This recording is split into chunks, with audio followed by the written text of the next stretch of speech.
Hey everyone, welcome to Infinite Realms. Today I'm going to talk about a funny little word that people don't like: value.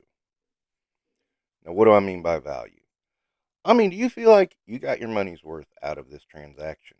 What began this little thought process was a while back I did a review of Bruiser Brody from the Powertown line. One of the things I said was, I didn't feel the price tag warranted the figure. I didn't feel the value was there. To which I got a comment that was like, well, you can't complain about the price. Why not? To me, that seemed like a weird comment, and I started paying attention to some people. And I noticed not a lot of people talk about the value, specifically of newer items, in relation to what you're getting for your dollar. Because to me, an important factor in any review is this worth my purchase? If I went out and bought a car, a high end luxury car, and I felt the engine didn't run properly, I would say I did not get my money's worth out of that. See what I'm talking about? Yes, these pieces of plastic do have value. Now, I said before, with Blob, an interesting thing is when I looked and realized that the Destroyer had a similar level of plastic, it occurred to me the Destroyer has more detail, came with a whole ass other figure, and is $5 more than Blob by himself. To which I always said that was overpriced. I did pay that overpriced, yeah. The recent Ronin from Amazon, he is complete reuse except for the torso and the head, but was double the price of the original figure that it came with. That figure had been used twice, once with Colossus, once with Death's Head. It seems like people forget value in relation to what we're doing. Now, in collecting toys, I'm going to say $25 a figure is pushing it. I mean, it's like, there's some things I'm just not going to touch at 25 bucks a figure. If it gets put on clearance, I'll touch it, but you know what? I also don't depend on clearance. There's some I will, and the list of figures I will cross that line for is shortening as we go. I don't deal with a lot of the repaints of classified because of that. I don't deal with many Marvel Legends because of that. I only get the Marvel Legends I really like, of characters I really like, and costumes I really like. Again, wrestlers. I only buy the wrestlers I really like.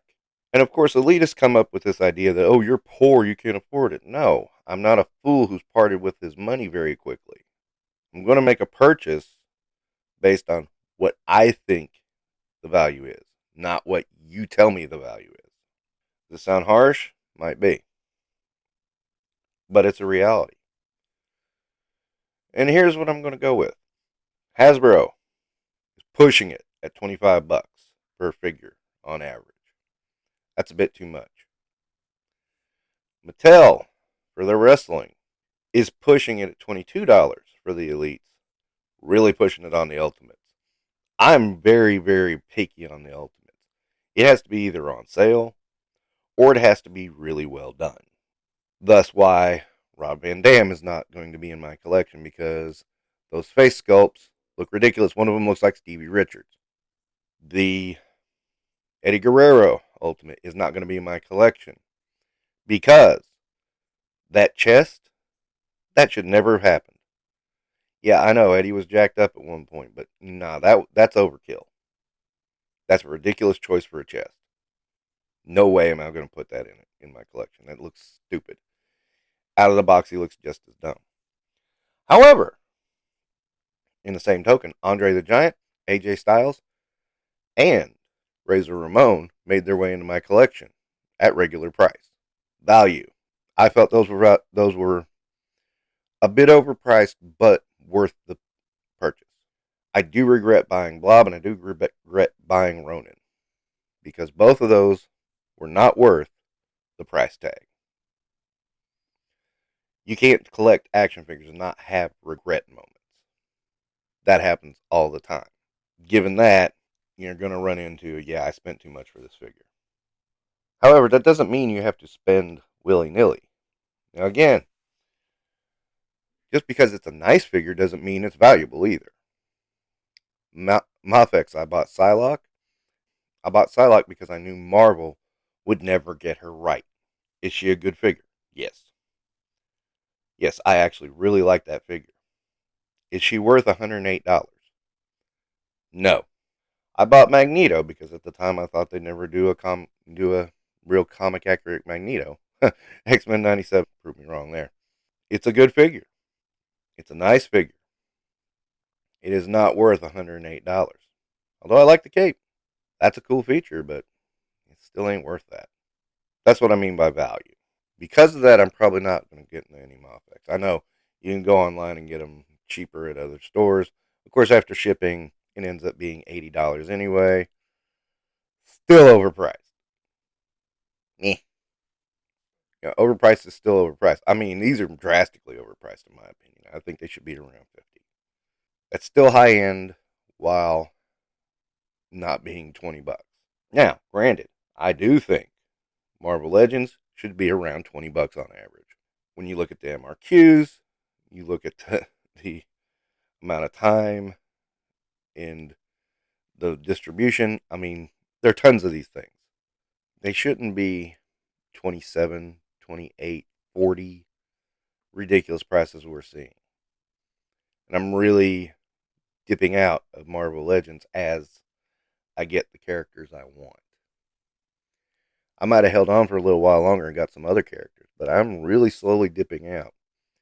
And we'll see where it goes after X-Men 97, but there's not a big list of characters I still want. And I guarantee you there will be some character they put out. I'll say, yeah, I want that, but I'm going to wait until it hits clearance because it's too damn expensive. And if I never get it, it's not going to hurt me because I got the main guys I want, with some exceptions. And I went over that before. But again, we're talking about value. Okay. So some people say Valaverse is too expensive. All right. I look at what kind of accessories. How many accessories do you get? With Joe, you may get 4 or 5. That's a good haul. 4 or 5. Copperhead. One of my biggest complaints was he didn't have it. I mean, he had some accessories, but he didn't have enough. He should have had more. With Valaverse, every single one you get swappable hands, a swappable head, a long arm gun, pistol, a knife, body armor that is removable. If they don't have body armor, they have some kind of web gear, something that is removable. That's quite a lot for such a little bit. I mean, yeah, $33, but that's still a lot with a figure. Now, I didn't like how they did the Swarm Horde in some of the troop builders, but Swarm Horde, I'm sorry, Swarm Trooper. I didn't like how he had things separate there, especially when it got frustrating when I could get the Swarm Troopers and not the packs, and then later had to get the packs from other places. That was a little frustrating, and I don't know how that happens, but I digress. Still, I did like the figures enough to army build the Swarm Troopers, so there you are. Spiro, probably the very top end of what I will pay for a figure of that scale. Lower MRQs, but you get plenty of quality. You get several weapons, swappable hands. Again, smaller company, they don't pump out as much as Hasbro. So, yeah, you can kind of understand why the prices are a little higher. But on the same token, which will come up in my Thane review, General Thane is almost the same size as Blob. Huh. Shouldn't he be much more expensive? Yeah, indeed. Isn't that interesting? This brings us all around to the HasLabs. I always thought Galactus was overpriced.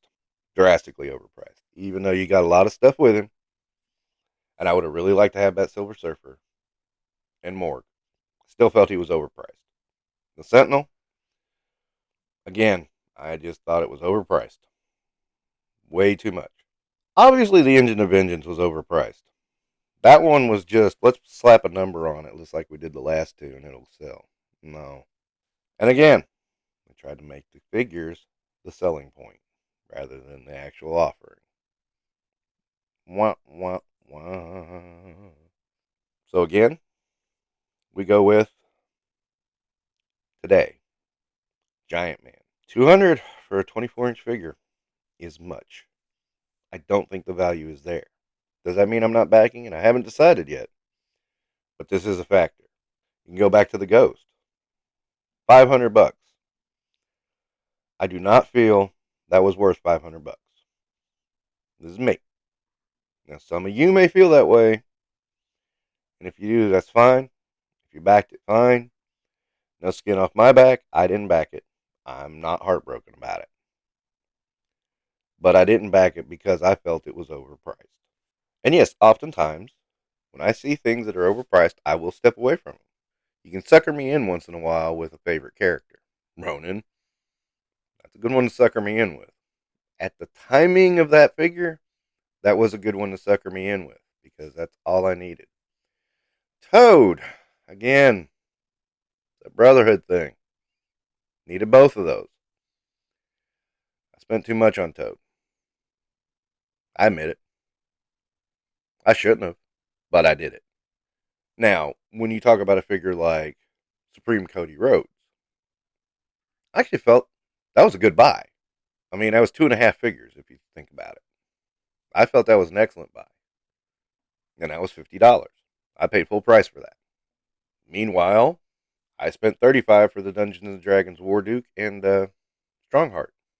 Again, thought those were good purchases. I thought those were good figures, good purchases, solid. Loved it. Mythic Legions. Everybody says, you know, they love Mythic Legions. I hate their prices. I know you can do the pre-orders beforehand, but honestly, I still don't see the value. I really don't. I don't think they come with enough accessories. The detailing's nice, but is it really worth that price tag? I often don't think it is.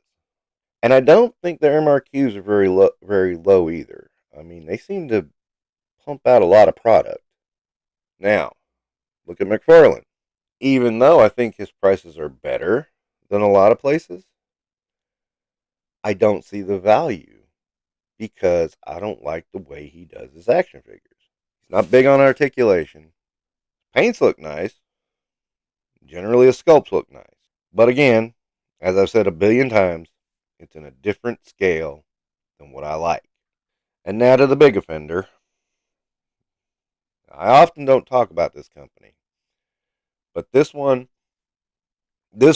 deserves the most to talk about. Super 7. I think, honestly, Super 7 is the most overpriced company out there currently. Their figures do not have a lot of articulation, which means there's not a lot of tooling. Their MRQs seem to be pretty high, though.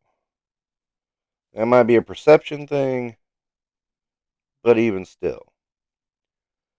Everything sells for around $50, give or take. Usually have a good complement of accessories, but not always. I just think they're overpriced. Now, another great example is the Reaction series. The Reaction series is massively overpriced. That gets into Target all the time. And it's $20 for a 5 POA figure. Give me a break. That is some of the most ridiculous pricing I've ever seen, and the value simply is not there. When they were running at $10, I thought, I'm not sure if that's worth it. Keep in mind, this was like 10, 15 years ago that these were running at $10, and I was still going, I did buy a bunch of the Firefly ones, but no, I didn't go much further than that. The Firefly ones were nifty, not great, not terrible, but not worth $20. No way. No way. And I am so always surprised at people that defend Super 7. Because when there are mistakes, when there are QC issues, It seems like what I hear from people is that, oh, well, they laughed at me. Or sometimes publicly it's done. And I'm just kind of like, boy, y'all say Valor rubs you the wrong way. This guy flat out mocks you. And you're okay with that. Okay. I'm not. Just saying. So yeah, I'm just going to be very honest. I don't think the value is there in Super 7. These are not $50 figures. I think these might be, and I could be wrong. I mean, I think these are around $30 figures at best. That's my viewpoint. You can disagree with me if you want. If you love them, great. You have at it. But I don't, and I'm telling you why. The detail's not there. The sculpts kind of look all the same. Articulation's not there. Everything I like about action figures is not in those figures. So I stay away from them. That simple. NECA's very hit and miss for me. I mean, sometimes they nail it, and sometimes it's terrible. You never really know sometimes. Sometimes you gotta wait until you have it in hand and then decide. I'm not okay with that, but at least sometimes when I'm happy with their products, I'm really happy. So I do keep giving them chances. But granted, I don't buy enough to really push any needles or make anything great. But NECA's starting to push prices up a little bit, and I'm starting to skip away from NECA now too. That doesn't mean I won't buy any NECA products. I mean, I know I'm grabbing that creature from the Black Lagoon. So there's at least that. Jada? Hey, Jada to me is right at the good price point. They're getting a lot of stuff in their figures. I think so far the only thing I've not been happy with was the SDC exclusive Booberry. Just because he didn't have a lot. But he was the same price as the others. And that kind of bugged me. But they can't all be rockets to the moon either. Their Street Fighter line looks great. I'm not a big Street Fighter fan. I think I'll pick up a couple, but I'm not going to kill myself over it either. So yeah, to me, value is important. I got to feel like my purchase is worth the money I sit down. I don't understand why people wouldn't think that. You know, I don't see why these people who collect very high end think they're so much better than anyone else. Some people aren't. Some people just, oh, I just like it. Fine. Some people think I collect the hard stuff. I don't trouble myself with that common crop. Fine. And, I'm sure that Super 7 has convinced you they are high end when they're not. Just saying. Again, you guys wanted my thoughts on Super 7. Here it is, dude. I mean, we're high end collectibles. No, you're not. You're low end. Savage Crucible, I'm hoping, comes in on that cool end because, their prices are okay. But what I will say, I am bothered by one simple fact. Their their Big Bad Toy Store prices are a lot more. That bugs me. I'm going to go with the price I paid on the Kickstarter, and we'll see how it goes from there. Otherwise, what else are you going to do, right? Okay, so there it is. To me, the value has to be there, or I don't feel like I'm getting my money's worth. It's the reason I don't buy Boss Fight Studios 1/18 lines. They are at the same price almost as their 6-inch lines. Their 6-inch lines are pushing it, but you get just enough to be happy with them. Especially that skeleton line. That's pretty cool. But their 3 3/4 offerings are a little too high priced. Same with Dime Novel Legends or whatever that Western line is. I like those figures, I really do. But then I get to looking and the price tags are like as much as a Marvel Legend or even higher. And I'm like, are these really worth that much? And I start looking at them and I'm thinking, no, they don't. They're not. I mean, they're cool, but they're not worth that much. But maybe I'm wrong. I don't know. I mean, I can't seem to find a way to take the plunge and see how they are. So, yeah. But to me, it seems like a bit much. Does that make me cheap? I'm not asking for Giant Man for $10.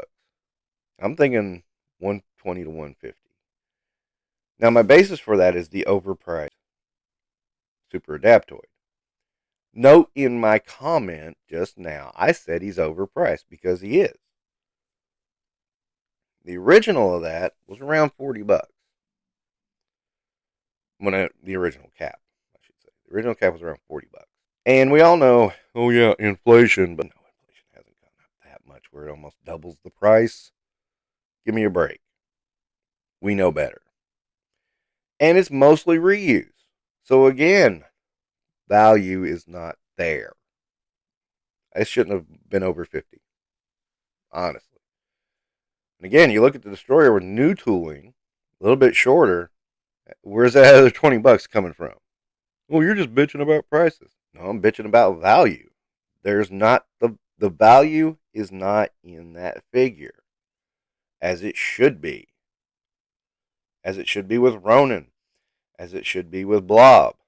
But you start looking at this and thinking about what the real value is, and we already know Hasbro's overpriced. This is a given. We all know this. But then you add that onto it and add in these odd things like Destroyer and Blob. To me, that is a smoking gun to the pricing in Hasbro. But then some are going to say, you're just trying to be cheap. They're here to make money. You can make money without gouging people, without gouging your customers. But I don't think Hasbro understands that. I think Mattel does understand that to an extent, but I think they still do it periodically. But not to the extent that Hasbro does. I think Mattel does it enough that you really don't notice until you get something ridiculous like that Jurassic Park crowdfund. Then you're like, what? But something like Hasbro, they're going to push as far as they can and then give a half-assed apology when they do. Which a lot of people feel that is what Giant Man is a half-assed apology. And I'm kind of leaning towards that. I'm slowly but surely losing my interest in Hasbro products because of their price tags. Nothing more. It's their price tags. Gaining interest in other things that are working against a lot of odds, but are making interesting products that I'm enjoying. What do you think's going to win out? Oh, you got to spend more money on these, but you feel better about them because the value's there. And that's what it all comes down to at the end of the day, value. If you don't feel the value's there, it's not going to resonate with you, nor should it. That was a long one, but I think I made my point. Probably not. We'll see in the comments. But don't forget to like and subscribe.